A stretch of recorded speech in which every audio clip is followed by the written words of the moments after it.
दशरथ के बड़े बेटे राम नहीं बल्कि भरत थे। जानिए रामायण की असली सच्चाई। दर्शक बंधु, आपने जब भी रामायण की कहानियां सुनी या पढ़ी होंगी तब आपके मन में यही छवि बनी होगी। राजा दशरथ के सबसे बड़े पुत्र, सबसे प्रिय, सबसे धर्मनिष्ठ, सबसे मर्यादित श्री राम। उनके त्याग, उनके आदर्श, उनके संयम की कथा हर सनातनी के हृदय में बसती है। लेकिन आज मैं जो रहस्य आपके सामने प्रकट करने जा रहा हूं वह शायद आपके विश्वास की बुनियाद हिला देगा। सोचिए, अगर दशरथ के सबसे बड़े पुत्र श्री राम नहीं बल्कि भरत हों तो क्या होगा? क्या यह केवल एक भ्रम है या इसके पीछे कोई गुप्त सत्य छुपा है जिसे अब तक अनदेखा किया गया? दोस्तों, बचपन से हमें यही सिखाया गया कि श्री राम ही सबसे बड़े थे, वही जिन्होंने पिता के वचन के लिए राजपाट त्यागा, वन चले गए और 14 वर्षों तक कठिन जीवन बिताया। लेकिन क्या आपने कभी गहराई से विचार किया कि जब राजा दशरथ का निधन हुआ तो उनके अंतिम संस्कार का अधिकार किसे मिला? हमारी परंपरा में यह अधिकार सबसे बड़े पुत्र का होता है। फिर क्यों वह अधिकार भरत को दिया गया? क्यों भरत ने अंतिम संस्कार की सारी जिम्मेदारी निभाई जबकि श्री राम जीवित थे, भले ही वनवास में थे? क्या केवल वन में होने के कारण बड़ा पुत्र अपने दायित्वों से मुक्त हो सकता है, या फिर इसके पीछे कोई ऐसा रहस्य छिपा है जो आमजन को नहीं बताया गया? इतिहास और शास्त्रों में कई बार ऐसे संकेत मिलते हैं जो हमारी सामान्य धारणाओं से टकराते हैं। कुछ विद्वानों ने यहां तक कहा है कि श्री राम असल में दशरथ के नहीं बल्कि किसी और के पुत्र थे। यह एक अलग रहस्य है जिस पर हम कभी और चर्चा करेंगे। लेकिन आज जो प्रश्न हमारे सामने खड़ा है वह है, क्या भरत का सबसे बड़े पुत्र का अधिकार केवल एक औपचारिक जिम्मेदारी थी या वास्तव में वही दशरथ के सबसे बड़े पुत्र थे? इस रहस्य को समझने के लिए हमें परंपराओं, रीति रिवाजों, उत्तराधिकार के नियमों और रामायण के छुपे हुए सूत्रों को जोड़ना होगा। और सबसे महत्वपूर्ण बात, हमें अपनी सोच के दायरे को खोलना होगा, क्योंकि सत्य अक्सर उस पार होता है जहां हम देखने की हिम्मत नहीं करते। तो प्रिय दर्शक, मैं आपसे करबद्ध निवेदन करता हूं कि इस रहस्य की यात्रा में हमारे साथ अंत तक बने रहें, क्योंकि यह केवल एक कहानी नहीं बल्कि आपके विश्वास, आपकी श्रद्धा और आपकी जिज्ञासा की अग्नि परीक्षा है। क्या आप तैयार हैं उन सवालों का सामना करने के लिए जो आपके मन में कभी उठे ही नहीं? क्या आप जानना चाहते हैं कि दशरथ के सबसे बड़े पुत्र का वास्तविक रहस्य क्या है? अगर हां, तो अपने मन को एकाग्र कीजिए, अपने हृदय को खोलिए और हमारे साथ इस अद्भुत रहस्योद्घाटन की ओर चलिए, क्योंकि आज की कथा केवल कथा नहीं बल्कि एक चमत्कारिक बोध है जो आपकी आत्मा को स्पर्श करेगा। दर्शक बंधु, साथ ही साथ हम सबसे पहले एक कथा के माध्यम से प्रभु श्री राम की उन 3 सीख को जानेंगे जिन्हें अगर कोई मनुष्य अपने जीवन में उतार ले तो उसके पूरे जीवन काल में कोई दुख नहीं आएगा। तो चलिए, आपका समय नष्ट न करते हुए कथा को आरंभ करते हैं। लेकिन आगे बढ़ने से पहले एक विनम्र निवेदन है। रामायण में स्पष्ट कहा गया है कि चाहे कथा हो या सीख, अगर उसे बीच में छोड़ दिया जाए तो वह अधूरी नहीं रहती बल्कि पाप की श्रेणी में आती है। इसलिए आपसे हाथ जोड़कर प्रार्थना है, इस वीडियो को अंत तक पूरा देखें ताकि आपकी श्रद्धा और भक्ति अक्षुण्ण बनी रहे। और अगर आप सच्चे सनातनी हैं तो इस वीडियो को तुरंत लाइक कर दीजिए और कमेंट में पूरे दिल से जय श्री राम लिखकर अपनी भक्ति प्रकट कीजिए। तो चलिए अब इस अद्भुत कथा की शुरुआत करते हैं। गांव का नाम था अश्वपुर। हर तरफ हरियाली, लेकिन वहां अंधविश्वास और डर का राज था। हर आदमी, औरत, बच्चा बस एक ही नाम सुनकर कांप उठता था, पंडित अच्युतानंद। उसकी जटाएं कमर तक लहराती थीं, आंखों से जैसे आग बरसती थी और उसके हवन कुंड का धुआं गांव में डर का माहौल फैला देता था। वह साधारण पंडित नहीं था। गांव के लोग मानते थे कि वह देवताओं से बातें करता है, आत्माओं को बुला लेता है और किसी का भी भाग्य बदल सकता है। लेकिन उसके भीतर प्रेम नहीं था, बस घमंड और दिखावा था। वह बार बार बोलता, विधि भी मेरी इच्छा के आगे झुकती है, जो मैं कहूं वही होता है। गांव वाले उसके आगे झुकने लगे थे। अगर किसी की गाय बीमार हो जाए, खेत में फसल नष्ट हो जाए या बच्चा रात को डरकर रोने लगे, सब दौड़कर उसे बुलाते। और वह उनके डर को अपने पैसे और मान सम्मान में बदलता चला गया। उसने गांव के बाहर एक बड़ा काली माता का मंदिर बनवाया था, लेकिन वहां भक्ति नहीं, केवल शक्ति का प्रदर्शन होता था। तंत्र, बलि और तमोगुणी साधनाएं वहां चलती थीं। वह गर्व से कहता, देवियां भी मेरी बात मानती हैं, मैं साधना से नहीं आज्ञा से काम करवाता हूं। उसकी बातों में जादू था, लेकिन दया नहीं। इसी गांव में एक दिन एक सादा सा परिवार आकर बसा, गणेश और उसकी पत्नी सुहानी। दोनों मेहनतकश मजदूर थे, लेकिन उनके मन में मां काली के लिए सच्चा प्रेम था। रोज सुबह शाम दीप जलाना, थोड़ा सा भोग चढ़ाना और आंखें बंद कर जय काली मां कहना, यही उनकी पूजा थी। धीरे धीरे गांव में यह बात फैलने लगी कि एक गरीब दंपत्ति है जो बिना किसी लालच या डर के मां की सच्ची भक्ति करता है। लोग उनके चेहरे पर अलग सी शांति देखने लगे थे और कुछ तो वहां जाकर मां काली से प्रार्थना भी करने लगे। यह बात अच्युतानंद के कानों तक पहुंची। उसने गुस्से में कहा, गांव में कोई और पूजा करवाए मेरी मर्जी के बिना नहीं, यह गांव मेरी शक्ति से चलता है। उसने अपने चेलों को बुलाया, मुझे उस भक्त का नाम चाहिए, उसकी पूजा रुकवानी है। रात को अच्युतानंद ने तंत्र साधना शुरू की। हवन कुंड सजा, मंत्र पढ़े, मां काली से संवाद करने का प्रयास किया, लेकिन पहली बार उसे कोई उत्तर नहीं मिला। हवन कुंड की अग्नि मंद पड़ गई, हवाएं चलने लगीं और दिया खुद ब खुद बुझ गया। अच्युतानंद चौंक गया, क्या मेरी शक्ति कम हो रही है या मां काली किसी और की बात सुन रही है? उसका घमंड जलने लगा। उसने कहा, कल सुबह मैं उस भक्त से मिलूंगा, फिर मैं तय करूंगा उसके भाग्य का। उधर गणेश और सुहानी अपनी छोटी सी झोपड़ी में मां काली की तस्वीर के सामने बैठकर भजन गा रहे थे। झोपड़ी टूटी फूटी थी, पर भीतर एक दिव्य प्रकाश था, जैसे मां स्वयं वहां विराजमान हो। सुहानी ने धीरे से पूछा, गणेश, क्या हमें उस पंडित से डरना चाहिए? गणेश मुस्कुराया, जो मां का सच्चा भक्त है उसे किसी तांत्रिक से डरने की जरूरत नहीं। मां चाहेंगी तो सब ठीक रहेगा, नहीं चाहेंगी तो भी वही ठीक होगा। सुहानी की आंखों में संतोष की चमक आ गई। तभी दीपक की लौ अचानक तेज जलने लगी। हवा रुकी हुई थी, फिर भी लौ नाच रही थी। गणेश ने आंखें बंद कर ली। मां काली की लीला शुरू हो गई है। अब जो होगा वही विधि का विधान होगा और कोई उसे बदल नहीं सकता। अगली सुबह अच्युतानंद गणेश के दरवाजे पहुंचा। सुबह का समय था। सूर्य की पहली किरणें गांव पर सुनहरी चादर बिछा रही थीं। पक्षियों की चहचहाहट में शांति थी, लेकिन गणेश और सुहानी के घर के बाहर का माहौल भारी हो गया। 4-6 चेले लाल कपड़ों में, हाथों में त्रिशूल और डमरू लेकर खड़े थे। बीच में अपनी जटाओं को हवा में लहराते हुए लाल भस्म से लिपटा अग्नि सा चमकता चेहरा पंडित अच्युतानंद खड़ा था। गणेश बिना किसी डर के दरवाजे से बाहर आया, हाथ जोड़कर बोला, प्रणाम पंडित जी, क्या सेवा कर सकता हूं आपकी? अच्युतानंद ने तीखी नजर डाली। तू गणेश है? गणेश शांत स्वर में बोला, जी हां, तो तू ही है जो मेरी पूजा के सामने अपनी झोपड़ी में काली मां की भक्ति फैला रहा है। गणेश ने हल्की मुस्कान के साथ कहा, मैं तो बस मां को प्रणाम करता हूं, वही सबकी मां है, आपकी भी मेरी भी। उसके शब्द अच्युतानंद के घमंड को चुभ गए। काली सिर्फ उन्हीं की सुनती है जो उन्हें साधते हैं, बलिदान देते हैं, मंत्रों में बांधते हैं। तू क्या जाने भक्ति क्या होती है? गणेश शांत था। पंडित जी, मां को मन से पूजा जाए या बलिदान से, यह तो मां ही तय करती है। हम तो बस श्रद्धा से दीप जलाते हैं। अच्युतानंद ने त्रिशूल जमीन पर पटका।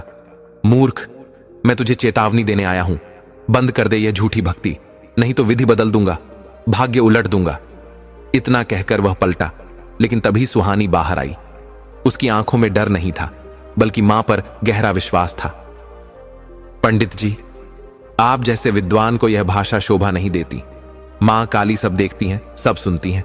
अगर हम गलत हैं तो मां ही सजा देंगी। अच्युतानंद के चेले चौंक गए। पहले कभी किसी ने पंडित से ऐसे बात नहीं की थी। अच्युतानंद ने गुस्से में आसमान की ओर देखा और मुस्कुराया। ठीक है, 3 दिन का समय देता हूं। अगर 3 दिन में तुम्हारी भक्ति से कोई चमत्कार नहीं हुआ तो तुम्हारी झोपड़ी को सबके सामने राख कर दूंगा। सबको दिखा दूंगा कि विधि मेरी इच्छा से चलती है। गांव के लोग जो दूर से देख रहे थे सहम गए। गणेश ने सिर झुकाकर कहा, पंडित जी, आपके 3 दिन भी मां की इच्छा से ही पूरे होंगे। उसी दिन से गांव में खलबली मच गई। कुछ लोग डर के कारण पंडित अच्युतानंद की बात मानने लगे, मगर कुछ चुपचाप गणेश के घर मां काली के दर्शन को आने लगे। सुहानी ने किसी से कुछ नहीं कहा, बस रोज की तरह झोपड़ी साफ करती, मां की मूर्ति के सामने दीपक जलाती और बैठकर भजन गाती। गणेश दिन भर खेतों में मेहनत करता और रात को मां से मन ही मन बातें करता। मां, अगर तू चाहे तो सब बदल सकता है, लेकिन तू ना भी कुछ करे तब भी मैं तुझसे प्रेम करता रहूंगा। मैंने तुझसे कोई सौदा नहीं किया, बस श्रद्धा है, बस समर्पण है। 3 दिन बीत गए। चौथे दिन सुबह अच्युतानंद अपने चेलों के साथ झोपड़ी के बाहर आया। हाथ में जलती हुई मशाल थी। वह गर्व से बोला, आज मैं सबके सामने दिखाऊंगा कि मेरी तंत्र शक्ति क्या कर सकती है। गणेश और सुहानी झोपड़ी के बाहर मां की मूर्ति के सामने हाथ जोड़कर खड़े थे। गांव वाले दूर से देख रहे थे। सबकी सांसें थमी हुई थीं। अच्युतानंद ने मशाल हवा में घुमाई और जैसे ही झोपड़ी की ओर बढ़ाया, अचानक तेज आंधी चल पड़ी और मशाल बुझ गई। पंडित ने फिर से अग्नि मंत्र पढ़ा, मगर हवा और तेज हो गई। तभी मां काली की मूर्ति से एक तेज प्रकाश निकला और पूरे आंगन में फैल गया। गांव वाले आश्चर्य में थे। एक साधारण मूर्ति से ऐसा प्रकाश और उसके पीछे से घंटियों की मधुर आवाज जो कहीं से नहीं, जैसे आकाश से उतर रही हो। अच्युतानंद चौंक गया। उसकी आंखें उस उजाले में चौंधियां गईं। गणेश ने आंखें बंद कर लीं और बस इतना कहा, मां आ गई हैं। आसमान में फैला उजाला धीरे धीरे नीलिमा में बदलने लगा। मां काली की मूर्ति से निकली रोशनी चारों ओर फैल रही थी। हवाओं की आवाज और घंटियों की गूंज पूरे गांव में सुनाई देने लगी।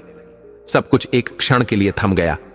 अच्युतानंद के हाथ से मशाल गिर चुकी थी और उसके पैर जैसे जमीन से चिपक गए थे। उसके चेले डर के मारे एक दूसरे से सटकर खड़े थे। यह कोई साधारण दृश्य नहीं था, यह मां की उपस्थिति थी। गणेश और सुहानी अब भी मां की मूर्ति के सामने हाथ जोड़कर खड़े थे। उनके चेहरे पर ना भय था ना घमंड, बस समर्पण था। तभी वह रोशनी एक जगह केंद्रित हुई और उसमें से एक दिव्य स्त्री आकृति प्रकट हुई। काले वर्ण की, खुले हुए बाल, गले में खोपड़ियों की माला, हाथों में अस्त्र शस्त्र। वह थी मां काली, मगर उनका चेहरा क्रोध से नहीं, प्रेम से भरा था, जैसे कोई मां अपने बच्चों को आश्वासन दे रही हो। गांव वाले अब पास आ चुके थे। कोई सिर झुकाए खड़ा था, कोई रो रहा था, कोई भय और श्रद्धा से कांप रहा था। मां काली ने कोई शब्द नहीं बोले, लेकिन उनकी उपस्थिति ही जैसे सब कुछ कह चुकी थी। अच्युतानंद अब झुक चुका था। उसके घमंड की जगह आंखों में भय था। वह धीमे स्वर में बोला, मुझे क्षमा करो मां। लेकिन मां की आंखों में दया नहीं, वहां केवल न्याय था। मां ने अपने एक हाथ का इशारा किया और अच्युतानंद के पास रखी एक लोहे की छड़ी अपने आप हवा में उठी और जोर की आवाज के साथ दूर जा गिरी। मां की आंखें अब सीधे अच्युतानंद पर थीं। तूने विधि को चुनौती दी। तूने कहा था कि तू भाग्य बदल देगा, मगर तू भूल गया। विधि का विधान वही तय करती है जो सृष्टि की अधीश्वरी है, जो रचती है, जो मिटाती है, और वही मां है। ये शब्द किसी के मुंह से नहीं निकले थे, लेकिन सबके मन में गूंजे थे। मां ने अपने प्रकाश से सबको संदेश दिया था, एक चेतावनी, एक शिक्षा। अच्युतानंद जमीन पर गिर पड़ा। उसका शरीर कांपने लगा। उसने कांपती आवाज में कहा, मां, मुझे माफ कर दो। मैं अंधा हो गया था अपने ज्ञान के अहंकार में। मैंने सोचा कि मंत्र, बलिदान और तंत्र से मैं तुझे बांध लूंगा, पर आज समझ आया, तू मां है। तुझसे प्रेम किया जाता है, सौदा नहीं। मां की आंखें कुछ पल को नरम हो गईं। वह प्रेम की देवी भी तो थीं। उन्होंने अपना एक हाथ उठाया और जैसे ही इशारा किया, अच्युतानंद के शरीर से एक काली छाया निकलकर दूर जंगल की ओर भाग गई। गणेश ने मां की ओर देखा और मन ही मन पूछा, मां, आपने उसे छोड़ दिया? जवाब शब्दों में नहीं आया, लेकिन दिल में उतर गया। दंड से बड़ा होता है बोध। मां की मूर्ति फिर से स्थिर हो गई। प्रकाश लुप्त हो गया। घंटियों की आवाज भी अब शांत हो गई थी। मगर जो कुछ हुआ, उसने पूरे गांव की आत्मा को झकझोर दिया था। गणेश और सुहानी अब भी हाथ जोड़कर खड़े थे। गांव के लोग उनके पास आए, चरणों में झुके। हम तो सोचते थे ये सब बस भावनाएं हैं, पर आज मां को स्वयं आते देखा। एक वृद्ध बोला, गणेश भाई, हम आपकी भक्ति का मजाक उड़ाते थे, क्षमा करें। गणेश मुस्कुरा दिया, यह मेरी नहीं, मां की लीला है। हमें कुछ नहीं आता, बस वही सब कुछ जानती हैं। अच्युतानंद अब गांव के बीच आया, सिर झुकाकर। घमंड का नामो निशान नहीं था। गणेश, मुझे क्षमा करो, मैंने तुम्हें अपमानित किया, धमकाया। मैंने खुद को ईश्वर समझ लिया था। आज समझ में आया, जो अपने आप को सबसे बड़ा समझे वही सबसे छोटा होता है। गणेश ने उसे गले लगा लिया। मैं कौन होता हूं क्षमा करने वाला? मां ने कर दिया तो सब ठीक। अगले दिन गांव में मां काली के मंदिर की नींव रखी गई। अब वहां सिर्फ मिट्टी की मूर्ति नहीं थी, बल्कि मां की उपस्थिति का प्रमाण था, साक्षात चमत्कार। गांव वालों ने मिलकर मंदिर बनाया। अच्युतानंद ने स्वयं अपने हाथों से वहां दीप जलाया और जीवन भर गांव में सेवा का व्रत लिया। गणेश और सुहानी का घर अब भी सादा था, लेकिन वहां हर शाम दीप जलते थे और भजन गूंजते थे। गांव जान चुका था, विधि का विधान कोई नहीं बदल सकता, चाहे वह ज्ञानी हो या तांत्रिक, राजा हो या रंक। मां सबकी मां है, वह जब चाहें बदल दें, जब चाहें सबक दे दें। लेकिन एक बात तय है, श्रद्धा के आगे हर शक्ति छोटी है। गांव में शांति लौट आई थी, लेकिन वह शांति अब पहले जैसी नहीं थी। उसमें अब श्रद्धा की गूंज थी, भक्ति की गरिमा थी। हर शाम गांव के नए मंदिर में दीप जलते, भजन होते और मां काली की जयकार से आकाश गूंज उठता। अच्युतानंद, जो कभी अभिमान में डूबा था, अब सबसे पहले मंदिर आता, जूते बाहर उतारता और आंगन को झाड़ू से साफ करता। लोग जब उसे झुका हुआ देखते तो कहते, देखो मां की लीला कैसे बदली है एक घमंडी को सेवक में। लेकिन अच्युतानंद अब उन बातों से विचलित नहीं होता था। उसने सचमुच दिल से मां की शक्ति को स्वीकार कर लिया था। उसने अपने सारे तंत्र मंत्र, ग्रंथ और यंत्र नदी में बहा दिए थे। अब वह बस एक चीज जानता था, प्रेम और समर्पण। गणेश और सुहानी अब सिर्फ किसान नहीं थे, गांव के मार्गदर्शक बन चुके थे। गांव के युवक युवतियां उनके पास आते, सवाल करते, गणेश भैया, मां हमें कभी क्यों नहीं दिखाई दी? हमें कैसे पता चले कि वह सुन रही हैं?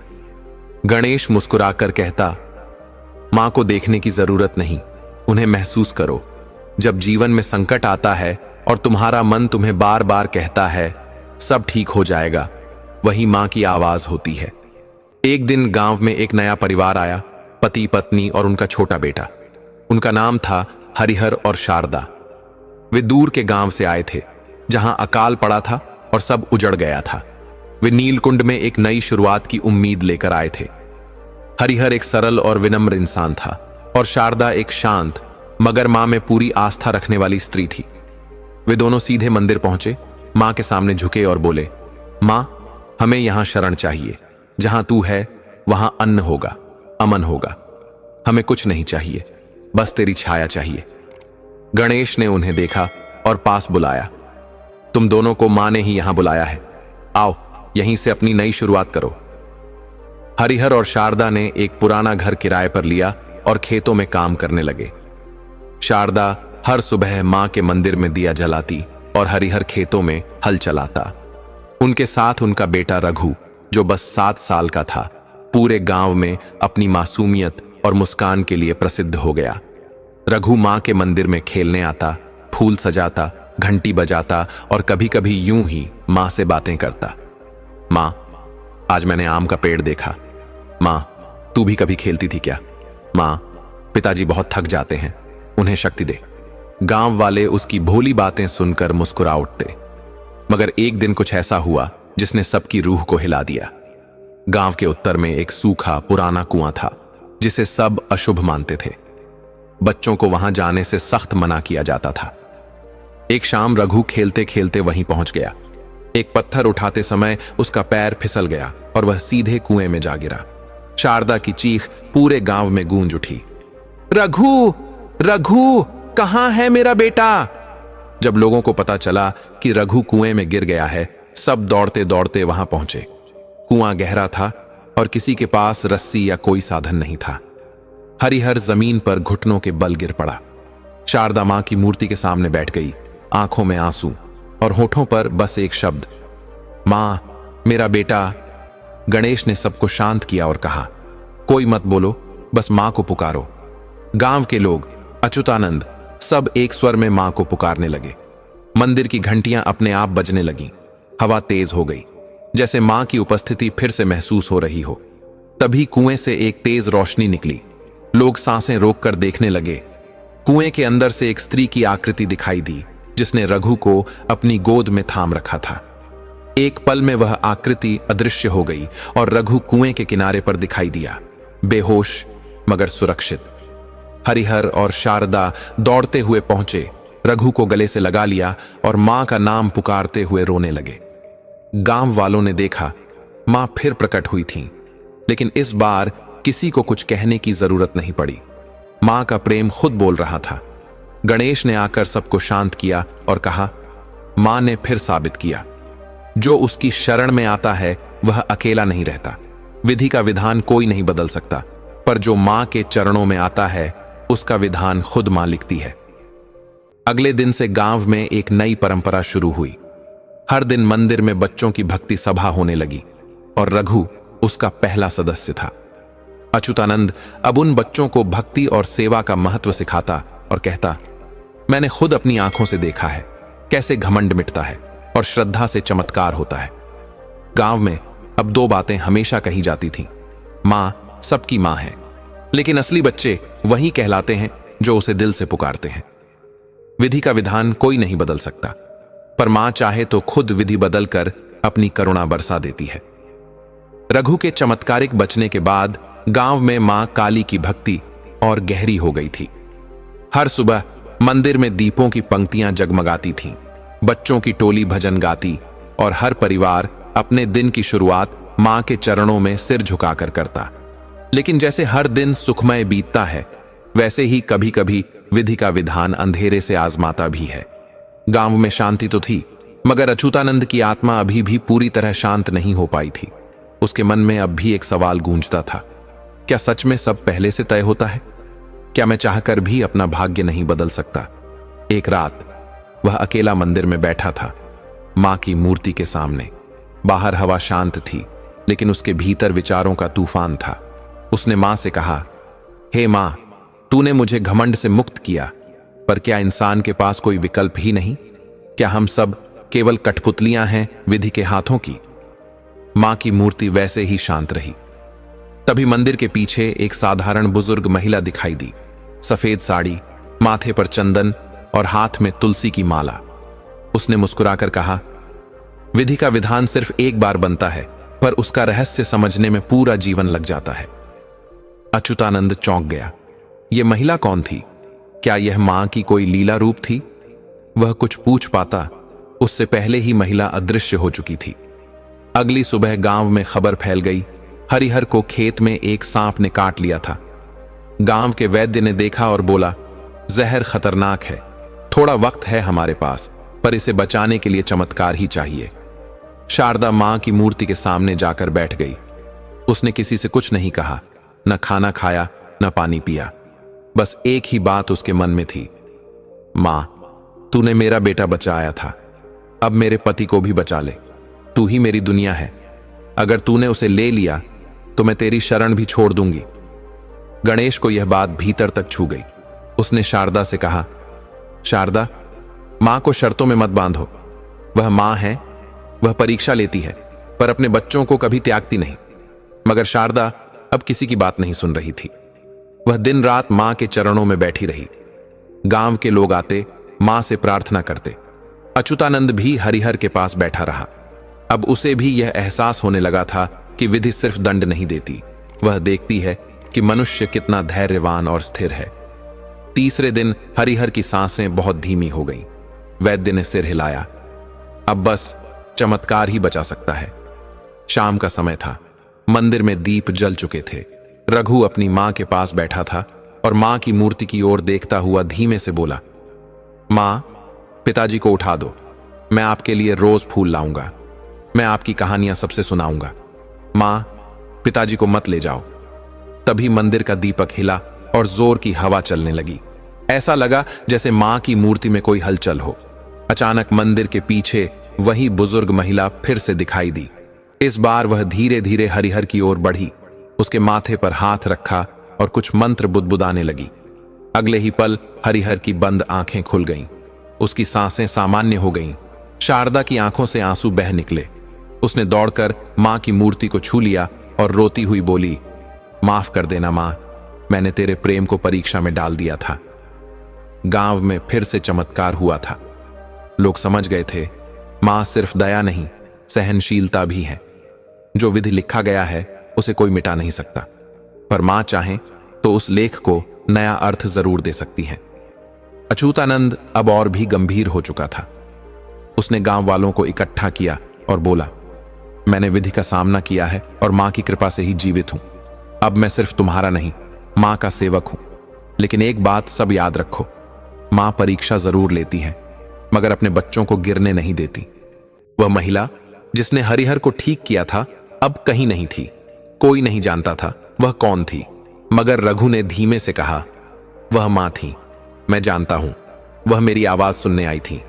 गणेश ने रघु की पीठ थपथपाई और मुस्कुराया, तू भाग्यशाली है रघु, तुझ में मां बसने लगी हैं। वह दिन मां के नाम समर्पित कर दिया गया। उस दिन से हर साल गांव में शरण दिवस मनाया जाने लगा। वह दिन जब किसी की श्रद्धा ने विधि के विधान को भी पिघला दिया था। गांव अब केवल एक जगह नहीं रहा, वह आस्था का तीर्थ बन गया था। गांव में शांति लौट आई थी। मां काली की कृपा चारों ओर छाई हुई थी। लेकिन जैसे ही अंधेरा गहराता है, छाया फिर से सरकने लगती है। विधि ने फिर अपनी अगली चाल चल दी थी, इस बार चुपचाप। अच्युतानंद अब मंदिर का नियमित साधक बन चुका था। उसने अपने पुराने वस्त्र त्याग दिए थे और अब सिर्फ एक सफेद धोती पहनकर मां के मंदिर में सेवा करता था। मगर उसके भीतर कहीं न कहीं बचा हुआ अहंकार धीरे धीरे फिर से सिर उठाने लगा था।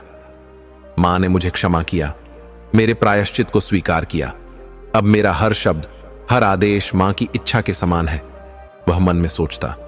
गांव वाले भी अब उसे महातपस्वी पंडित कहने लगे थे। कोई भी निर्णय लेने से पहले उसके पास आता। अच्युतानंद को आदर मिलने लगा था, मगर उस आदर के नीचे फिर से उसका घमंड पनपने लगा था। एक दिन गांव में एक नवविवाहित जोड़ा आया। नाम था विशाल और कविता। वे बाहर के गांव से थे और मां काली की महिमा सुनकर नीलकुंड आए थे। वे साधारण लोग थे, पर उनके चेहरे पर सच्ची श्रद्धा की चमक थी।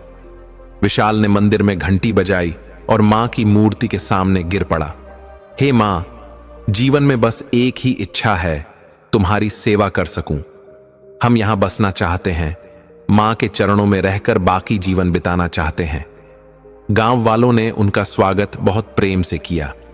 लेकिन जब विशाल और कविता आशीर्वाद लेने अच्युतानंद के पास पहुंचे, तब पहली बार उसके मन में ईर्ष्या की चिंगारी जाग उठी। उसने भीतर सोचा, ये कौन हैं जो सीधे मां के भक्त बनकर आए हैं? क्या ये मुझसे बढ़कर बनना चाहते हैं? उसने बाहर से मुस्कुराहट दी, लेकिन भीतर अनजानी आग जलने लगी। मां की कृपा इतनी जल्दी नहीं मिल सकती, उसने मन में कहा। उस रात अच्युतानंद ने अपनी पुरानी तांत्रिक मंत्रों की पोथी खोली। यह वही पोथी थी जिसे उसने पहले कभी नहीं छुआ था, क्योंकि उसमें वे मंत्र थे जो मां को आह्वान नहीं, आधिपत्य में बांधने की कोशिश करते थे। अब मैं मां से आदेश नहीं लूंगा, उसने मन में कहा। अब मैं मां को आदेश दूंगा। उधर विशाल और कविता ने मंदिर की सफाई शुरू कर दी थी। वे भजन मंडली में शामिल हो गए और धीरे धीरे गांव वालों का प्रेम जीतने लगे।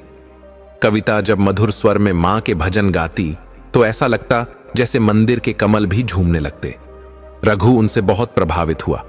वह धीरे से बोला, कविता दीदी, जब आप गाती हो ऐसा लगता है जैसे मां खुद सुन रही हो। कविता मुस्कुरा दी, हम सभी मां के बच्चे हैं रघु, बस सच्चे मन से पुकारो, मां जरूर सुनेंगी। अच्युतानंद यह सब चुपचाप देखता रहा। एक दिन उसने गांव के बुजुर्गों को बुलाकर कहा, इन नवागंतुकों को मंदिर से दूर रखा जाए। मां की साधना कोई खेल नहीं और मुझे संदेह है कि ये दोनों किसी छुपे उद्देश्य से आए हैं। गांव में हलचल मच गई। कुछ ने विरोध किया, कुछ चुप रह गए, लेकिन अच्युतानंद का प्रभाव अब भी गहरा था। जब यह बात विशाल और कविता को पता चली, वे बहुत दुखी हुए। विशाल ने कहा, अगर मां की इच्छा नहीं तो हम लौट जाएंगे। लेकिन उसी रात मंदिर के मुख्य दीपक अपने आप बुझ गए। हवा नहीं थी, फिर भी सारे दिए एक साथ बुझ गए। अच्युतानंद चौंक गया। वह भागता हुआ मां की मूर्ति तक आया और देखा मां की आंखों से एक अश्रु बूंद बहकर नीचे गिर गई थी। उसका शरीर कांप उठा। तभी मंदिर के भीतर एक रहस्यमयी आवाज गूंजी, जो सच्चे मन से पुकारे वही मेरा होता है, जो घमंड से आदेश दे वह मेरा सेवक नहीं रह सकता। अच्युतानंद घुटनों के बल गिर पड़ा।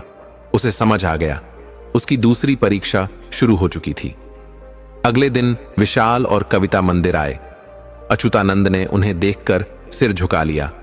क्षमा करें, मैंने तुम्हारे मन को नहीं देखा, सिर्फ अपनी परछाई तुम पर डाल दी।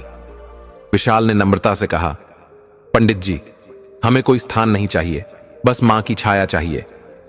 उस दिन कविता ने फिर भजन गाया और मंदिर में जो घंटियां बजीं वे सिर्फ मां के नाम नहीं बल्कि एक नए आरंभ के स्वागत में थीं। रघु ने पीछे खड़े होकर मां की मूर्ति को देखा और मन में कहा, मां, आपने एक और झूठी दीवार गिरा दी। क्या घमंड बार बार लौटेगा? जैसे मां की मूर्ति से धीमे से उत्तर आया हो, हां पुत्र, घमंड लौटेगा, लेकिन हर बार उसे तोड़ने का कार्य विधि करेगी, क्योंकि विधि का विधान कोई नहीं बदल सकता। अच्युतानंद की क्षमा याचना के बाद गांव में कुछ दिनों तक सब कुछ शांत रहा। विशाल और कविता अब मंदिर की सेवा में लग चुके थे। गांव के लोग उन्हें सम्मान देने लगे थे, मगर अच्युतानंद के भीतर अब भी हलचल बाकी थी। वह हर दिन मां काली की मूर्ति के सामने बैठता, पर अब वह केवल भक्त नहीं रह गया था, वह फिर से साधक बनने की कोशिश कर रहा था। वह साधक जो मां की शक्तियों का स्वामी बनना चाहता था। एक रात उसने वही पुरानी पोथी फिर से खोली, यह जानते हुए भी कि मां ने उसे पहले चेतावनी दी थी। उसका हाथ बार बार उन पन्नों की ओर बढ़ने लगा जिनमें मायाजाल और प्रभाव की तांत्रिक विधियां लिखी थीं। अच्युतानंद अब यह मानने लगा था कि विधि भी उसकी परीक्षा की कठपुतली है। उसके मन में बार बार उठने लगा, अगर मां मेरी है तो शक्ति भी मेरी होनी चाहिए, और अगर शक्ति मेरी नहीं हो सकती तो क्या मेरी भक्ति अधूरी है? उसने स्वयं से यह प्रश्न किया। उसी बेचैनी में उसने एक नया यज्ञ शुरू किया। रात के समय मंदिर के पीछे उस पुराने कमरे में जहां कोई नहीं जाता था, वह अकेले बैठा। उसने वहां एक त्रिभुज बनाया, उसके केंद्र में काले फूल और चंदन रखा और मां का एक छोटा रूप स्थापित किया। वहां उसने पहली बार एक मंत्र पढ़ा। यह मंत्र शक्ति पाने के लिए नहीं बल्कि वश में करने के लिए था। एयूएम कालिकाय नमः, जो मेरी पुकार सुने वह मेरी इच्छा में बंधे। उसकी आंखें लाल हो गईं और उसके चेहरे पर एक भयावह संतोष फैलने लगा। उधर कविता को रात में एक अजीब सपना आया। उसने देखा मंदिर के भीतर गहरा अंधकार छाया हुआ है। मां की मूर्ति पर सफेद नजरें जम चुकी हैं और मंदिर की दीवारों पर रक्त बह रहा है। वह घबराकर चिल्लाई, मां, क्या हो रहा है? तभी मां की मूर्ति से एक धीमी सी आवाज आई, अंधकार लौट आया है और जो फिर से घमंड की राह चले वह अपने ही जाल में फंसेगा। कविता हड़बड़ाकर उठ बैठी। उसके माथे पर पसीना था।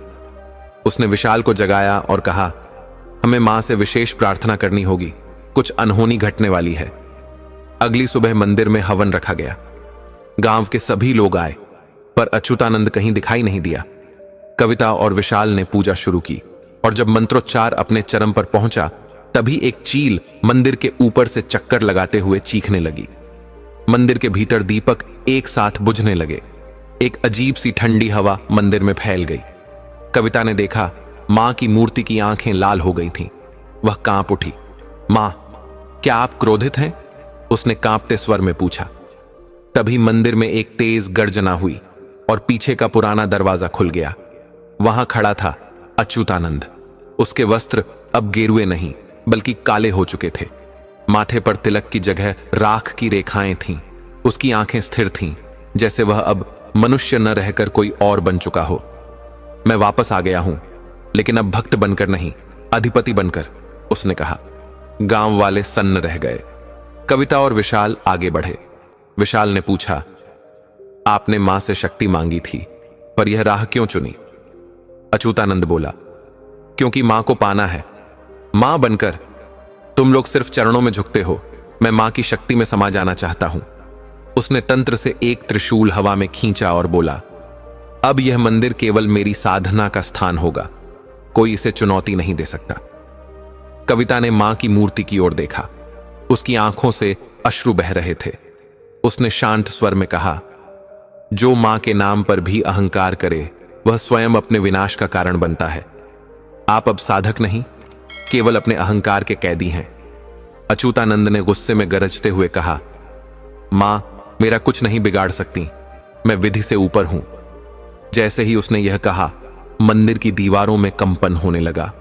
मां की मूर्ति से एक तेज प्रकाश निकला और एक विशाल छाया मंदिर में उभरी। मां काली की दिव्य छवि, हाथों में खड़क, गले में नरमुंडों की माला। मां की गर्जती आवाज गूंजी, जो मेरे नाम से खेल करे उसके अहंकार को मैं स्वयं नष्ट करूंगी। मां की छवि गर्जी और अच्युतानंद के हाथ का त्रिशूल टूटकर 2 टुकड़े हो गया। वह चिल्लाया, मां क्षमा करो, मैं भटक गया था। लेकिन मां की आवाज फिर गूंजी, तू बार बार चेतावनी के बाद भी नहीं रुका, अब तुझे विधि के विधान का अर्थ समझना होगा। अच्युतानंद के चारों ओर अंधेरा घिरने लगा। उसकी आंखों के सामने सब धुंधला हो गया। वह धीरे धीरे गिरता चला गया, जैसे समय उसे खींचकर किसी और लोक में ले जा रहा हो। गांव के लोग भय से कांपते खड़े थे। कविता और विशाल ने मां के चरणों में प्रार्थना की, मां उसे चेतना दो, यदि अब भी कोई संभावना शेष हो। मां की मूर्ति फिर शांत हो गई, लेकिन अब मंदिर का वातावरण बदल चुका था। रघु, जो दूर खड़ा यह सब देख रहा था, धीरे धीरे मां की मूर्ति के पास आया। उसने मन में कहा, मां अब समझ में आया, घमंड कोई एक बार का भाव नहीं, यह बार बार लौट सकता है, हर रूप में, और हर बार आप ही उसे रोकती हो, क्योंकि विधि का विधान कोई नहीं बदल सकता। अच्युतानंद के पतन के बाद मंदिर की शांति धीरे धीरे लौटने लगी थी। गांव के लोग अब और भी ज्यादा श्रद्धा और भक्ति के साथ मां काली की पूजा करने लगे थे। विशाल और कविता ने मंदिर की सफाई करवाई, दीवारों को फिर से सजाया और हर दिन मां को नए फूल अर्पित किए। मां की मूर्ति अब भी उस दिव्यता से भरी थी, लेकिन उसकी आंखों में एक गहरी चेतावनी झलक रही थी, जैसे वह हर भक्त से कह रही हो, श्रद्धा रखो पर घमंड मत पालो, भक्ति करो पर सत्ता की लालसा मत रखो। एक दिन सुबह कविता मंदिर की सीढ़ियों पर बैठकर तुलसी की माला बना रही थी। तभी रघु वहां आया। उसके हाथ में कुछ पुराने ग्रंथ थे। भाभी, रघु बोला, ये ग्रंथ मुझे अच्युतानंद के कक्ष से मिले थे। मैंने सोचा इन्हें मां के सामने समर्पित कर देना चाहिए। कविता ने ग्रंथ देखे। वे वही तांत्रिक पोथियां थीं जिनका प्रयोग अच्युतानंद ने मां को वश में करने के लिए किया था। इन्हें अब किसी के मन में संदेह न लाने देना ही सबसे उत्तम होगा, कविता बोली। उन्होंने मिलकर पोथियों को मां के सामने रखा और प्रार्थना की, मां, इन शब्दों में जो विकार भरे थे उन्हें अपने तेज से भस्म कर दो। जैसे ही प्रार्थना पूरी हुई, पोथियों के पन्ने स्वयं ही एक एक करके जलने लगे और एक नीली ज्वाला ने उन्हें राख में बदल दिया। गांव के लोग इकट्ठा होकर यह चमत्कार देख रहे थे, लेकिन अब किसी के चेहरे पर आश्चर्य नहीं था। सबके चेहरों पर बस एक ही भाव था, आस्था। उधर एक अज्ञात जंगल में अच्युतानंद का शरीर गिरा पड़ा था। उसकी चेतना शून्य में खो गई थी, मगर उसकी हृदय की धड़कन अब भी चल रही थी। कानों में एक स्वर गूंज रहा था, जब विधाता ने रेखा खींच दी हो तो उस पर बार बार मिट्टी मलने वाला स्वयं मिटा दिया जाता है। वह धीरे धीरे होश में आया, लेकिन उसकी दृष्टि धुंधली थी। वह अब बोल नहीं पा रहा था। उसके होंठ कांपते थे, पर शब्द नहीं निकलते थे। शरीर दुर्बल हो चुका था। उसके सामने मां की ही एक छवि खड़ी थी, ना कोपमयी, ना शांत, बल्कि दयालु। अब समझ आया? मां की छवि ने पूछा। अच्युतानंद की आंखों से आंसू बह निकले। उसने गर्दन झुका दी। पश्चाताप उसके चेहरे पर साफ दिखाई दे रहा था। जो शक्ति मांगी जाती है वह तभी दी जाती है जब भीतर शांति हो और मन स्वयं को सबसे बड़ा न माने, मां ने कहा। क्या मुझे दूसरा अवसर मिलेगा? अच्युतानंद के हृदय ने प्रश्न किया, भले ही उसकी जुबान बोल न सकी। विधि का विधान सबके लिए समान है पुत्र। यदि तुम्हारे भीतर सच्चा पश्चाताप है तो समय तुम्हें खुद एक नई राह पर ले जाएगा, लेकिन अब निर्णय तुम्हारे कर्मों पर निर्भर करेगा, मां की छवि ने कहा और फिर विलीन हो गई। गांव में कुछ ही दिनों बाद एक अजनबी साधु का आगमन हुआ। उसका शरीर दुर्बल था, लेकिन उसकी आंखों में नई करुणा और विवेक की झलक थी। गांव वालों ने उसका स्वागत किया। वह साधु दिन भर मंदिर के बाहर बैठकर चुपचाप ध्यान करता और रात को मां के नाम का जप करता। कविता और विशाल ने ध्यान से देखा तो पाया कि वह कोई और नहीं बल्कि अच्युतानंद ही था। अब वह पहले जैसे नहीं दिखते थे। चेहरा शांत था, शरीर कमजोर और मन पूरी तरह नम्र। आप, कविता बोल पड़ी। अच्युतानंद ने गर्दन झुका ली, हाथ जोड़कर कहा, अब मैं कोई नहीं, न पंडित, न साधक, न ज्ञानी। अब मैं केवल एक पश्चाताप करने वाला साधारण मनुष्य हूं। कविता की आंखों में आंसू आ गए। उसने मां की मूर्ति की ओर देखा और धीमे से कहा, मां, यह तो आपका ही विधान है। जो सीखने को तैयार हो उसे आप हमेशा वापस बुला लेती हो। उस रात अच्युतानंद मंदिर में जाकर मां के सामने दंडवत लेट गए और बोले, मां, अब मुझे शक्ति नहीं चाहिए, बस वह मन चाहिए जो हर शक्ति के सामने झुके। मुझे ज्ञान नहीं चाहिए, मुझे केवल सच्ची श्रद्धा चाहिए। मां की मूर्ति पर फूल गिरने लगे। मंदिर की घंटियां बिना किसी के छुए बज उठीं। चारों ओर प्रकाश फैल गया और तभी मां की एक दिव्य छवि प्रकट हुई। मां ने कहा, अब तू समझ चुका है पुत्र, अब तेरा मार्ग स्पष्ट है, सेवा और समर्पण का। याद रख, विधाता की रेखा कोई नहीं मिटा सकता, लेकिन जो रेखा में चलते हैं उन्हें स्वयं विधाता भी थाम लेते हैं। मां की छवि धीरे धीरे विलीन हो गई। अच्युतानंद की आंखें नम थीं, लेकिन उसका हृदय शुद्ध हो गया था। अब वह गांव के बच्चों को वेद और ध्यान की सरल बातें सिखाने लगा और हर दिन मां की मूर्ति के आगे फूल चढ़ाकर यह मंत्र दोहराता, विधि का विधान अपरिवर्तनीय है, जो इसे समझ गया वही सच्चा ज्ञानी है। गांव में अब हर दिशा से शांति की लहरें बहने लगी थीं। मां काली के मंदिर में अब न केवल पूजा होती थी, बल्कि रोज शाम को एक सभा लगती, जिसमें छोटे बच्चे, युवा, महिलाएं और बुजुर्ग सभी इकट्ठा होते। अच्युतानंद अब साधारण वस्त्र पहनते, माथे पर भस्म का तिलक लगाते और बड़े प्रेम से मां की महिमा सुनाते। उन्होंने अपने जीवन की सबसे बड़ी सीख सबको बांटना शुरू किया। ज्ञान का घमंड सबसे बड़ा अज्ञान है। एक दिन मंदिर के प्रांगण में बैठे अच्युतानंद ने गांव वालों से कहा, एक समय था जब मैंने सोचा कि मैं मां को नियंत्रित कर सकता हूं, पर आज जान पाया हूं कि मां को पाया नहीं जाता, मां में खोया जाता है। शक्ति उन्हें मिलती है जो स्वयं को मिटा देते हैं। गांव के युवा उनसे जीवन के प्रश्न पूछते। एक लड़के ने पूछा, गुरुदेव, क्या हम अपने भाग्य को बदल सकते हैं? अच्युतानंद मुस्कुराए। उन्होंने पास रखे दीपक को उठाया और कहा, दीपक में तेल, बाती और अग्नि, ये तीनों मिलते हैं तो उजाला होता है। भाग्य तेल है जो विधाता ने दिया है, बाती है तुम्हारे कर्म जो तुम रोज चुनते हो, और अग्नि है तुम्हारा विश्वास। अगर बाती ना हो तो तेल व्यर्थ है, अगर विश्वास की अग्नि न हो तो बाती भी बुझी रहती है। इसलिए भाग्य अकेला कुछ नहीं कर सकता, उसे कर्म और श्रद्धा चाहिए। गांव वाले स्तब्ध रह गए। यह वही अच्युतानंद थे जिनके शब्द कभी अहंकार से भरे होते थे और आज वे इतने सरल होकर जीवन का सार सुना रहे थे। उसी रात विशाल को एक सपना आया। मां काली की दिव्य छवि प्रकट हुई और बोली, पुत्र, अब समय है कि गांव के बाहर उस अंधेरे में भी प्रकाश फैलाओ जहां अब भी पाखंड और घमंड राज कर रहे हैं। जो सीख यहां मिली है उसे बांटना तुम्हारा कर्तव्य है। सुबह विशाल ने कविता से कहा, क्या हम एक यात्रा शुरू करें? मां चाहती हैं कि यह ज्ञान सीमित न रहे। कविता मुस्कुरा पड़ी। जहां मां का आदेश हो वहां विलंब नहीं करना चाहिए। इस तरह अच्युतानंद, विशाल और कविता ने पास के गांवों की यात्रा शुरू की। वे हर गांव में मंदिरों के बाहर ठहरते, लोगों को इकट्ठा करते और उन्हें मां की कृपा की कथा सुनाते। एक गांव में एक वृद्धा आई। उसकी आंखों में आंसू थे। उसने कहा, मुझे बताया गया कि मेरी बेटी को मां काली ने श्राप दिया है, इसलिए वह वर्षों से मौन है। क्या आप मेरी मदद कर सकते हैं? अच्युतानंद ने वृद्धा से कहा, मां श्राप नहीं देती, वह तो केवल अहंकार मिटाती हैं। चलो हम मां से प्रार्थना करेंगे। वे वृद्धा के घर गए। वहां एक 14 साल की लड़की बैठी थी। उसकी आंखें सब कुछ बोल रही थीं, पर उसकी जुबान चुप थी। कविता ने मां की मूर्ति के सामने दिया जलाया और अच्युतानंद ने मंत्रोच्चार के साथ मां से प्रार्थना की, मां, यदि मेरे जीवन का विनाश आपको स्वीकार था तो इस बालिका का पुनर्जन्म भी आपके आशीर्वाद से संभव है। अचानक उस लड़की की आंखों से आंसू बहने लगे और फिर उसके होठों से धीमे स्वर निकला, मां, मां। वृद्धा फूट फूट कर रोने लगी। गांव के लोग भागकर आए और चमत्कार देखा। अच्युतानंद ने सिर झुका लिया।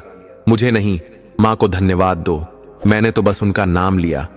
इस घटना के बाद गांव गांव में एक लहर फैल गई। एक साधु हैं जो पहले घमंड में डूबे तांत्रिक थे, पर अब मां के सच्चे भक्त बन गए हैं। लोग अच्युतानंद को देखने आते, उनका प्रवचन सुनते और मां की आरती में शामिल होते। लेकिन जैसे जैसे लोकप्रियता बढ़ने लगी, कुछ नई मनोवृत्तियां फिर सिर उठाने लगीं। एक नए पंडित जिनका नाम भैरवनाथ था को यह सब सहन नहीं हो रहा था। वह सोचने लगा, यह वही व्यक्ति है जो पहले काली के नाम पर पाखंड करता था और अब वही संत बनकर गांव गांव पूजे जा रहे हैं। यह कैसे संभव है? भैरवनाथ, जो स्वयं को बड़ा ज्ञानी और तपस्वी मानता था, अब ईर्ष्या से जलने लगा। उसने ठान लिया, मैं दिखाऊंगा कि जो विधाता के नाम पर अभिनय करता है उसे क्या दंड मिलता है। उसने अपने शिष्यों से कहा, ध्यान रखना, अगले गांव में जब अच्युतानंद प्रवचन देंगे मैं वहां पहुंचूंगा। जब सभा लगी, भैरवनाथ अचानक वहां आया। उसने ऊंचे स्वर में कहा, यह वही व्यक्ति है जिसने मां को अपने अधीन करने का प्रयास किया था। आज यह स्वयं को साधु कहता है। क्या तुम सब इतने भोले हो? सभा में सन्नाटा छा गया। अच्युतानंद ने उसकी ओर देखा और विनम्रता से बोला, हां, मैं वही हूं जिसने कभी मां से लड़ने की मूर्खता की थी, पर आज मैं हर पल मां के आगे सिर झुकाता हूं। भैरवनाथ ने व्यंग्य करते हुए कहा, अगर मां इतनी कृपालु हैं तो मुझे अब भी वर दो कि मैं हवा में उड़ सकूं, वरना सिद्ध हो जाएगा कि तुम छल कर रहे हो। अच्युतानंद ने शांत स्वर में उत्तर दिया, मैं वर नहीं देता, मां देती हैं, और मां वर उन्हें देती हैं जो सिद्धि नहीं, सेवा मांगते हैं। सभा फिर शांत हो गई, लेकिन भैरवनाथ का अहंकार अब फूटने को तैयार था। उसने तय किया कि अगली सभा में वह कुछ बड़ा करेगा, पर मां की योजना कुछ और थी। भैरवनाथ की आंखों में क्रोध की आग जल रही थी। उसकी योजना थी अच्युतानंद को नीचा दिखाकर अपना वर्चस्व स्थापित करना, मगर वह नहीं जानता था कि मां काली की लीला को कोई नहीं समझ सकता और विधि का विधान अपने समय पर अपनी लीला दिखाता है। अगली सुबह का दृश्य शांत था। गांव में उत्सव सा माहौल था, क्योंकि अच्युतानंद एक विशेष कथा सुनाने वाले थे, विधाता की रचना और विनाश का रहस्य। लोग सुबह से मंदिर के प्रांगण में इकट्ठा हो चुके थे। विशाल और कविता हर व्यवस्था संभाल रहे थे और अच्युतानंद ध्यान में मग्न थे। जैसे ही कथा शुरू होने को हुई, भैरवनाथ मंच पर चढ़ आया। लोगों में हलचल हुई, मगर अच्युतानंद शांत रहे। भैरवनाथ ने ऊंचे स्वर में कहा, अगर यह सच में मां का भक्त है तो मैं इसे चुनौती देता हूं। आज रात मेरी बनाई यंत्र रक्षा की रेखा को पार करके दिखाए। अगर यह पार कर गया तो मैं मान लूंगा कि यह मां का प्रिय है। अगर नहीं कर पाया तो इसे सबके सामने स्वीकार करना होगा कि यह एक ढोंगी है। सभा में सन्नाटा छा गया। लोगों की सांसें थम गईं। अच्युतानंद ने सिर झुकाया और बोला, मैं चुनौती नहीं लेता, मैं केवल मां की इच्छा में चलता हूं। अगर मां चाहेंगी कि मैं रेखा पार करूं तो मैं पार कर जाऊंगा। अगर नहीं चाहेंगी तो वहीं रुक जाऊंगा, क्योंकि अब मेरी इच्छा का कोई अस्तित्व नहीं है। रात को गांव के बाहर एक बड़ी खुली जमीन पर भैरवनाथ ने अपनी रेखा बनाई। वह रेखा तांत्रिक यंत्रों से भरी हुई थी। काले धागे, राख, पवित्र जल और दुर्लभ जड़ी बूटियों से बनी हुई। किसी साधारण व्यक्ति के लिए उसे पार करना तो दूर, पास जाना भी कठिन था। गांव के सैकड़ों लोग रेखा के चारों ओर खड़े थे। मां काली की प्रतिमा पास रखी गई थी। दीपक जल रहे थे और वातावरण में एक अजीब सी ऊर्जा तैर रही थी, जैसे प्रकृति भी थम गई हो। भैरवनाथ ने ऐलान किया, जो इस रेखा को पार करेगा वह या तो सिद्ध कहलाएगा या भस्म हो जाएगा। अच्युतानंद आगे बढ़े। उनके चेहरे पर ना भय था, ना अहंकार। उनके पीछे विशाल और कविता खड़े थे, आंखों में विश्वास लिए। अच्युतानंद ने मां की प्रतिमा के आगे नतमस्तक होकर प्रार्थना की, मां, यह मेरा नहीं, तेरा कार्य है। अगर तूने मेरी विनाश यात्रा को मोड़ा है तो यह परीक्षा भी तेरी ही होगी। जो तू चाहे वही होगा। मैं कुछ नहीं चाहता, सिवाय तेरे नाम के। उन्होंने भस्म उठाई, अपने मस्तक पर लगाई और एक कदम रेखा की ओर बढ़ाया। पहला कदम रखते ही हवा में कंपन हुआ। भैरवनाथ की आंखें चौड़ी हो गईं। दूसरे कदम पर रेखा के पास रखे यंत्रों से धुआं निकलने लगा। तीसरे कदम पर अच्युतानंद की देह से तेज प्रकाश फूटने लगा, जैसे मां की कृपा स्वयं उनकी आत्मा से निकल रही हो। और जब उन्होंने चौथा कदम रखा, रेखा पार हो चुकी थी। सन्नाटा छा गया। तभी एक बूढ़ी स्त्री जोर से बोल पड़ी, जय मां काली! और पूरा गांव मां के जयकारों से गूंज उठा। दीपक की लौ जैसे आकाश को छूने लगी और हवाओं में मां की मंत्र ध्वनि तैरने लगी। भैरवनाथ अवाक खड़ा था। उसका पूरा शरीर कांप रहा था। उसे समझ नहीं आ रहा था कि जो रेखा उसने वर्षों की तपस्या से बनाई थी, वह एक पल में कैसे पार हो गई। वह क्रोधित होकर चिल्लाया, तूने धोखा दिया, तूने कोई माया रची। अच्युतानंद ने उसकी ओर देखा और बड़े शांत स्वर में कहा, मैंने माया नहीं रची, मैंने माया को छोड़ा है। तूने वर्षों यंत्रों को साधा, मैंने एक मां को। तूने तंत्र को पूजा, मैंने तंत्रिणी को। याद रख, मां काली किसी उपकरण की दासी नहीं, वे स्वयं विधाता की विधि हैं, और विधि का विधान भैरवनाथ कोई नहीं बदल सकता, न तू न मैं। भैरवनाथ कांपते हुए घुटनों पर गिर पड़ा। मुझे क्षमा कर दो, वह फूट फूट कर रो पड़ा। मैंने मां को केवल शक्ति समझा, पर अब जान पाया हूं कि वे स्वयं विधि हैं। कृपा करो, मुझे फिर से मां की गोद में स्थान मिल जाए। अच्युतानंद आगे बढ़े। उन्होंने भैरवनाथ को उठाया और कहा, अगर मैं तुझसे घृणा करता तो मैं मां की सेवा के योग्य नहीं होता। आ, मां की गोद सभी के लिए खुली है, बस मन को झुकाना होता है। उस रात गांव में महाआरती हुई।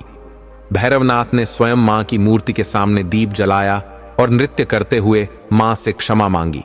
उसका क्रोध, उसका घमंड, उसकी ईर्ष्या सब आंसुओं में बह गए। अच्युतानंद ने कहा, विधाता जो लिखता है उसे कोई मिटा नहीं सकता, लेकिन अगर हम विनम्र हो जाएं तो वह हमें नया अध्याय जरूर दे सकता है। गांव में पहली बार ऐसा लगा कि सच में धर्म, करुणा और शक्ति एक साथ खड़ी हैं। रात का अंधेरा अब धीरे धीरे मिट रहा था। मां काली के मंदिर में जल रहे दीपक की लौ में अब भी वही तेज था जो पूरी रात गांव के वातावरण में ऊर्जा भरता रहा। आरती समाप्त हो चुकी थी, पर लोगों के चेहरे पर शांति और विस्मय एक साथ नजर आ रहे थे। सबके मन में एक ही बात गूंज रही थी, विधाता का विधान अटल है। भैरवनाथ अब पूरी तरह बदल चुका था। उसके माथे पर अब अभिमान की नहीं, पश्चाताप की रेखाएं थीं। वह मंदिर के बाहर एक कोने में बैठा था, हाथ जोड़कर लगातार मां काली का नाम जप रहा था। चेहरा शांत था, पर आंखों में आंसुओं की नदी बह रही थी। वहीं दूसरी ओर विशाल और कविता, जो वर्षों से अच्युतानंद के साथ साधना कर रहे थे, अब और भी अधिक समर्पित हो चुके थे। वे जानते थे कि यह सब कुछ मां की लीला थी। हर घटना, हर मोड़ सब पहले से तय था। केवल पात्र बदलते हैं, मंच वहीं रहता है। अगले दिन गांव में एक सभा बुलाई गई। इस सभा का उद्देश्य था सबको यह समझाना कि भक्ति और घमंड का रास्ता कितना भिन्न होता है और कैसे विधि का विधान अंततः सभी को उनके कर्मों का फल देता है। अच्युतानंद मंच पर आए, मां काली की प्रतिमा के सामने दीप जलाया और बोले, आज मैं तुम सबको एक कथा सुनाना चाहता हूं। यह कथा एक राजा की है जो स्वयं को ईश्वर समझ बैठा था। लोग मंत्रमुग्ध होकर सुनने लगे। बहुत समय पहले की बात है। अच्युतानंद बोले, एक शक्तिशाली राजा था। वह सोचता था कि उसके पास इतनी सेना, इतना वैभव और इतना ज्ञान है कि वह अपनी किस्मत खुद लिख सकता है। उसने भविष्य बताने वालों को जेल में डाल दिया और देवताओं की मूर्तियां हटवा दी, यह कहते हुए कि अब मैं ही भाग्य हूं। लेकिन एक दिन एक साधारण किसान ने उससे कहा, राजन, अगर तुम ईश्वर हो तो कल बारिश मत होने देना, मेरे खेत की फसल बचानी है। राजा ने यह चुनौती ली।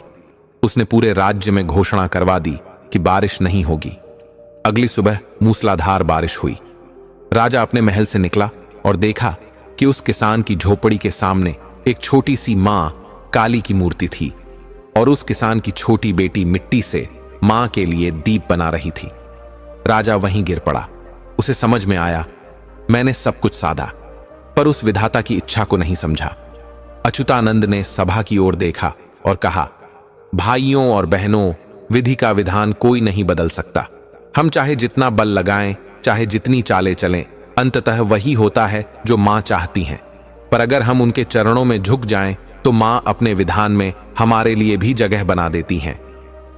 सभा के बाद भैरवनाथ मंच पर आया। उसने सबके सामने सिर झुकाया और कहा, मैंने जीवन भर यंत्रों की पूजा की, लेकिन यंत्रों के पीछे जो चेतना है उसे नहीं समझा। मैंने तंत्र के भीतर शक्ति ढूंढी, पर शक्ति की जननी को भूल गया। आज मैं सबके सामने घोषणा करता हूं, अब मैं केवल मां काली का सेवक हूं।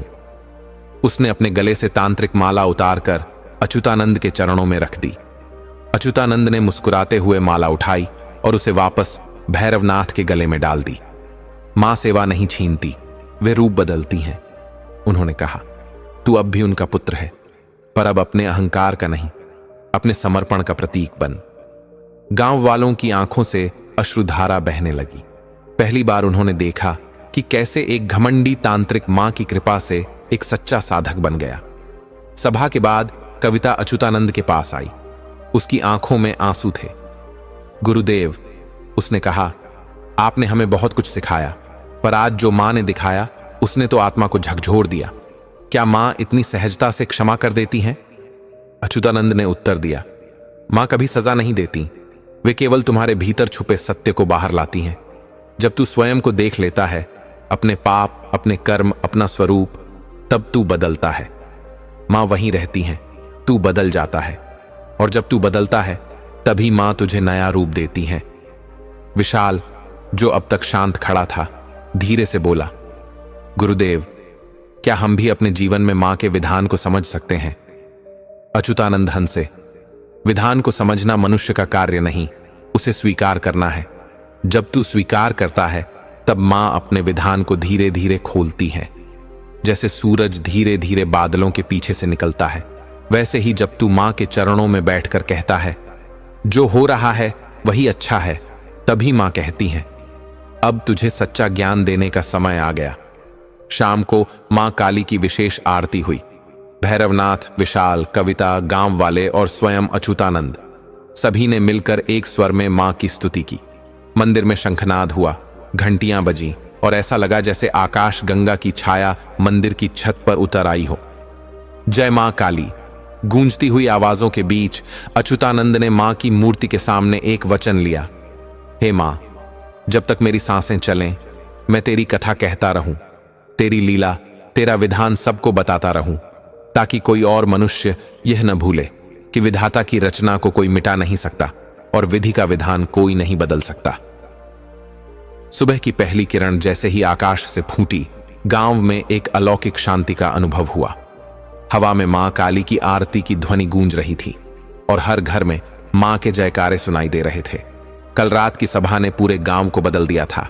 घमंड का अंत, भक्ति की विजय और विधि के विधान की अटूट सत्ता का अनुभव हर किसी को हो चुका था। अब वह दिन आ गया था जब अच्युतानंद, भैरवनाथ, कविता और विशाल को मां के निर्देश पर तीर्थ यात्रा पर निकलना था। मां ने स्वयं संकेत दिए थे। अब वे लोग मां की कथा लेकर दूसरे गांवों में जाएं और लोगों को यह सिखाएं कि विधाता के विधान में हस्तक्षेप नहीं किया जा सकता, केवल समर्पण किया जा सकता है। मंदिर के आंगन में भैरवनाथ खड़ा था।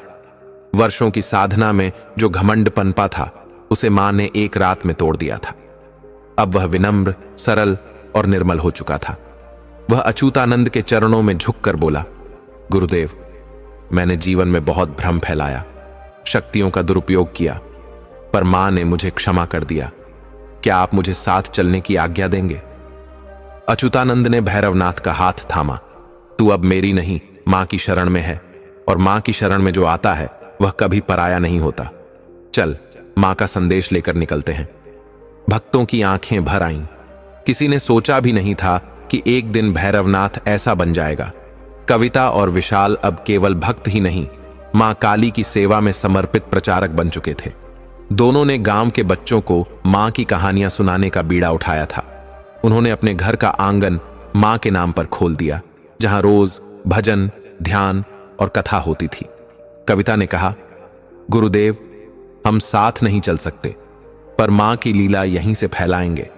जो गांव छोड़ नहीं सकते, वे यहीं से मां की शक्ति को समझेंगे। अच्युतानंद ने मुस्कुराकर सिर हिलाया। जहां मां की भक्ति है वहीं तीर्थ है। तुम दोनों भी मां के वाहक बन चुके हो। तीर्थ यात्रा आरंभ हुई। अच्युतानंद और भैरवनाथ मां की मूर्ति के समक्ष प्रणाम कर हाथ में त्रिशूल और माला लेकर निकल पड़े। गांव वाले उन्हें विदा देने आए। शंख और घंटियों की आवाजों के बीच अच्युतानंद ने मां की एक आखिरी झलक ली और बोला, हे मां, तेरे विधान को जानने चला हूं, लोगों को तेरी महिमा बताने चला हूं। मैं कोई उपदेशक नहीं, केवल दास हूं। जो तू कहेगी वही करूंगा, क्योंकि मैंने जान लिया है विधि का विधान कोई नहीं बदल सकता। यात्रा आसान नहीं थी। रास्ते में कई ऐसे गांव आए जहां लोग अंधविश्वासों में उलझे थे, झूठे तांत्रिकों के शिकार थे। अच्युतानंद ने वहां रुककर लोगों को मां की सच्ची आराधना सिखाई। भैरवनाथ ने अपने अनुभव साझा किए, कैसे वह भी घमंड में अंधा था और कैसे मां ने उसे सुधारा। एक गांव में तो एक नकली बाबा ने उनका विरोध भी किया, पर जब भैरवनाथ ने उस बाबा की असली पहचान उजागर की तो गांव वालों ने उसे ही बाहर कर दिया। लोगों को मां के विधान की गहराई समझ में आने लगी। वे जान गए, कोई भी शक्ति अगर मां की इच्छा के विरुद्ध चले तो अंततः नष्ट होती है। एक दिन अच्युतानंद ने एक सभा में आखिरी कथा सुनाई, जिसे उन्होंने मां से साक्षात सुना था। वह कथा थी राजा विक्रम की, जो अत्यंत पराक्रमी, न्यायप्रिय और बलशाली था। एक दिन एक साधु ने उसे बताया कि तेरा पुत्र तुझे मारकर राज्य हथियाएगा। राजा क्रोधित हुआ और अपने नवजात पुत्र को जंगल में फेंकवा दिया। पर नियति को कुछ और मंजूर था। वह बालक एक ब्राह्मण परिवार में पला बढ़ा और एक दिन जब राजा को किसी शत्रु से युद्ध में सहायता की जरूरत थी, उसी युवक ने उसकी सहायता की। राजा को पुत्र का सच्चा परिचय नहीं था, पर उसने उसे पुत्रवत मान लिया। एक दिन जब वृद्ध राजा गद्दी त्यागने की सोच रहा था तो उसी युवक को गद्दी सौंप दी। कथा के अंत में अच्युतानंद बोले, जो राजा ने टालना चाहा वही हुआ। पुत्र ने ही राज्य पाया, लेकिन मारकर नहीं, प्रेम से। यही है मां का विधान। जो होना है वह होकर रहता है, पर यदि हृदय में भक्ति हो तो वही विधान कृपा बन जाता है, सजा नहीं। इधर गांव में भी मां काली की मूर्ति ने कई चमत्कार दिखाए। वर्षों से बीमार वृद्ध चलने लगे। निसंतान दंपत्ति को संतान प्राप्त हुई।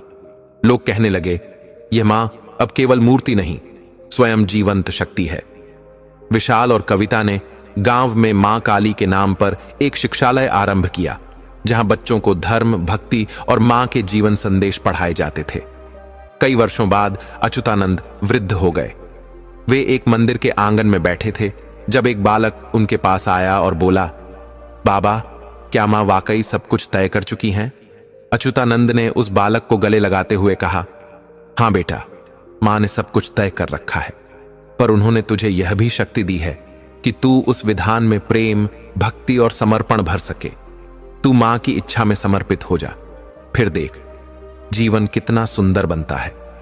विधाता का विधान कोई नहीं बदल सकता, पर मां तुझे उसमें अपना स्थान जरूर दे सकती है। और इस तरह समाप्त हुई मां काली की उस कथा की अंतिम कड़ी, जहां एक तांत्रिक घमंड से विनम्रता की ओर आया, जहां एक गुरु ने विधाता के विधान को समझा और जहां एक गांव मां के नियमों का जीवित उदाहरण बन गया। विधाता का विधान कोई नहीं बदल सकता, पर उसे समझकर, उसका सम्मान करके हम स्वयं को बदल सकते हैं। दर्शक बंधु, इस कथा के माध्यम से हम प्रभु श्री राम की उन 3 सीख को जानेंगे, जिन्हें अगर आप अपने जीवन में उतार लें तो जिंदगी भर कभी दुख का मुंह नहीं देखना पड़ेगा। तो चलिए जानते हैं उन तीनों बातों को। पहली सीख, अहंकार का अंत निश्चित है। इस पूरी कथा में अच्युतानंद और भैरवनाथ का अहंकार उन्हें अधर्म और माया की राह पर ले गया। अच्युतानंद ने मां काली को वश में करने की कोशिश की। भैरवनाथ ने दूसरों को नीचा दिखाने की योजना बनाई, लेकिन अंत में दोनों को गिरना पड़ा, क्योंकि प्रभु श्री राम की यही शिक्षा है, चाहे रावण जैसा ज्ञानी क्यों न हो, अहंकार में डूबा हुआ व्यक्ति अंततः विनाश को प्राप्त होता है। इस कथा में भी घमंड ने इन्हें विनम्रता की ओर झुकने के लिए मजबूर किया। दूसरी सीख, सच्ची भक्ति समर्पण से मिलती है, माया से नहीं। अच्युतानंद और भैरवनाथ दोनों ही शुरुआत में तंत्र, यंत्र, मंत्र के बल पर मां की शक्ति पाना चाहते थे, लेकिन अंत में उन्होंने जाना कि मां को सिर्फ समर्पण, प्रेम और निष्काम भक्ति से पाया जा सकता है। जैसे प्रभु श्री राम ने जीवन भर धर्म और प्रेम के रास्ते पर चलकर आदर्श रखा, वैसे ही यह कथा सिखाती है कि ईश्वर को कभी बलपूर्वक नहीं पाया जा सकता, केवल समर्पित होकर उनके चरणों में स्थान मिलता है। तीसरी सीख, विधि का विधान कोई नहीं बदल सकता। कथा के हर मोड़ पर यह स्पष्ट हुआ कि चाहे कोई राजा हो या साधु, चाहे कोई अपनी शक्ति से भाग्य बदलना चाहे, अंत में वही होता है जो विधि ने लिखा है। लेकिन अगर हम इसे स्वीकार कर लें और सच्चे दिल से अपने कर्म करते रहें, तो वही विधान हमारे लिए कृपा बन जाता है। प्रभु श्री राम ने भी जीवन भर हर कठिनाई को अपनाया, वनवास को भी अपनी नियति माना और हर मोड़ पर धर्म का पालन किया। इस कथा के अंत में जब अच्युतानंद ने बालक से कहा, विधाता का विधान कोई नहीं बदल सकता, पर मां तुझे उसमें अपना स्थान जरूर दे सकती है, वह भी प्रभु श्री राम के जीवन से सीखी हुई यही सीख है। कर्म, भक्ति और विनम्रता से जीवन सुंदर बनता है। दर्शक बंधु, कथा अभी यहीं खत्म नहीं होती। अभी हम ये भी जानेंगे कि आखिर राजा दशरथ के बड़े बेटे प्रभु श्री राम नहीं बल्कि भरत थे। आखिर ये बात कैसे सच है? दोस्तों, आपने हमेशा यही सुना होगा कि अयोध्या नरेश महाराज दशरथ के सबसे बड़े पुत्र श्री राम थे। रामायण में भी यही बताया गया है कि रामचंद्र जी चारों भाइयों में सबसे बड़े थे, फिर लक्ष्मण, भरत और शत्रुघ्न। लेकिन आज मैं आपको एक ऐसा रहस्य बताने जा रहा हूं जिसे सुनकर शायद आप चौंक जाएंगे। क्या हो अगर मैं कहूं कि असल में दशरथ के सबसे बड़े पुत्र राम नहीं बल्कि भरत थे? आइए इस बात को समझते हैं।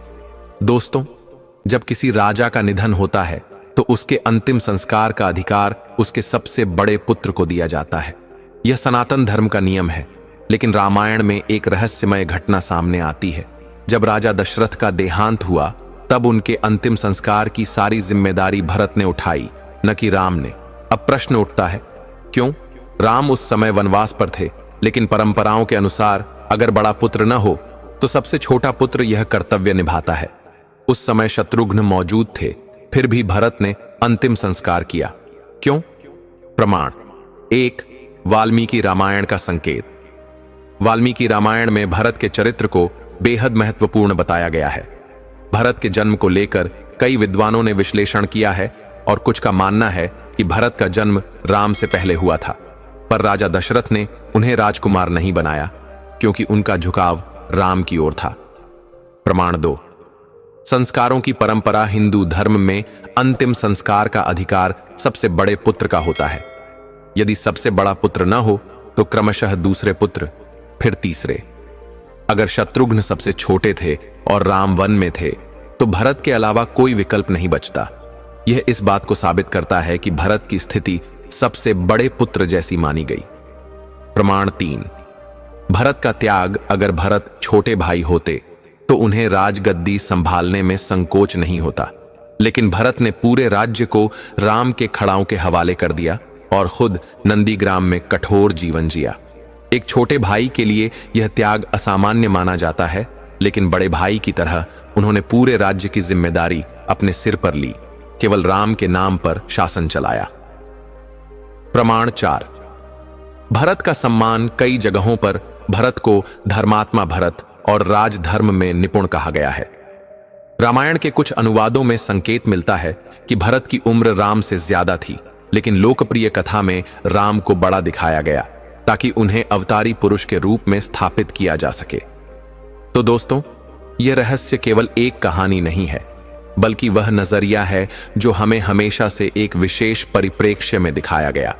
यह कोई सीधी सादी बात नहीं है, बल्कि एक गूढ़ रहस्य है जिसे समझने के लिए हमें रामायण की हर पंक्ति, हर प्रसंग को गहराई से देखना होगा। यदि आपको यह रहस्यपूर्ण जानकारी अच्छी लगी तो कृपया जय श्री राम और जय भरत कमेंट में अवश्य